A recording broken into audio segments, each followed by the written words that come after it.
Good day, everyone. I am Michelle Gainsan Rapada, a fourth-year BEd student from Negros Oriental State University, Shatan Campus, and I will be your discussant for today.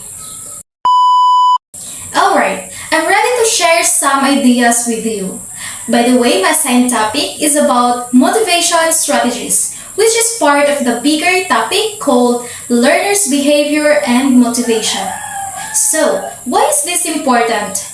As future teachers, we need to understand that students are not all the same. They learn in different ways, have different strengths, and face different challenges. Because of this, one strategy cannot fit all students. We need to have many strategies so that no student is left behind. Before I proceed with our discussion, I want you to think about these questions. First, have you ever felt excited to learn because of how your teacher presented the lesson? Second, if you were a teacher, how would you motivate your students to love learning? Alright, if you already have your answers now, keep them in mind. As we go along, you will learn different motivation strategies that will help us in the future when we become teachers. Before going to the strategies, let us first understand learners' behavior and motivation. When we say learners' behavior, it refers to how students act in the classroom. Some are focused, some get distracted easily, some like group work, some prefer working alone. Understanding behavior helps teachers know what students need. When we say motivation, it is the reason why students want to learn. It can be intrinsic, coming from within, like curiosity, personal goals, or interest. Or extrinsic motivation coming from outside, like praise, grades, or rewards. As teachers, it is our role to study their behavior and provide strategies that will keep them motivated.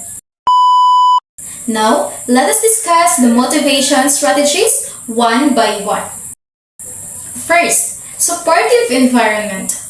A supportive classroom environment makes students feel safe, respected, and confident to try.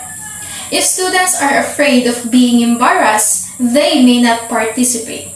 But if they feel that the classroom is a positive space, they will take risk and try harder. For example, if a student gives the wrong answer, instead of saying, "No, that's wrong," you can say, "That's a good try. Let's think of another way." In this way, students know it's okay to make mistakes because it is part of learning. Second, real-life connections. Students learn best when they see that lessons are connected to their daily lives. But if learning feels too abstract or disconnected, they also lose interest.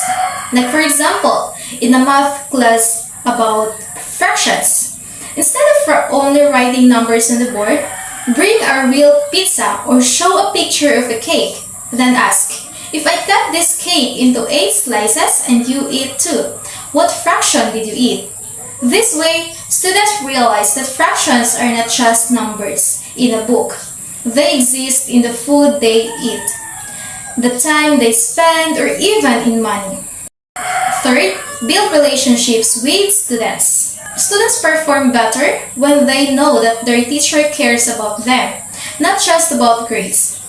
Research shows that students who have strong relationships with teachers are more motivated because they don't want to disappoint the teacher who believes in them. Next, rewards and recognition. Rewards encourage students, especially when they feel appreciated for their effort. Rewards can be small but powerful. Simple praise, a smile, or clapping for others, students' answer is already a strong motivator. Fifth one is timely feedback. Students want to know how they are doing. Feedback should be quick so they can improve right away. Like for example, after a quiz, don't wait for a week to give results. Check and return papers the same day. Next, Positive competition. Competition, when healthy, motivates students to do better. It builds teamwork, encourages effort, and makes learning exciting. However, competition should not make students feel pressured. Always focus on fun and learning, not just on winning. Next, model enthusiasm. Students mirror the teacher's attitude. If you look bored, they will be bored too.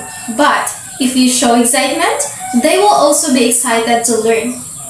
Like for example, if teaching science about volcanoes, act amazed like, wow, imagine the power of a volcano. Smile, use gestures, and show energy. Your passion can inspire them. Next, make it fun.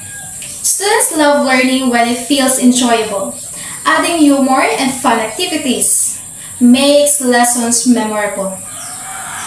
Learning should not always be serious.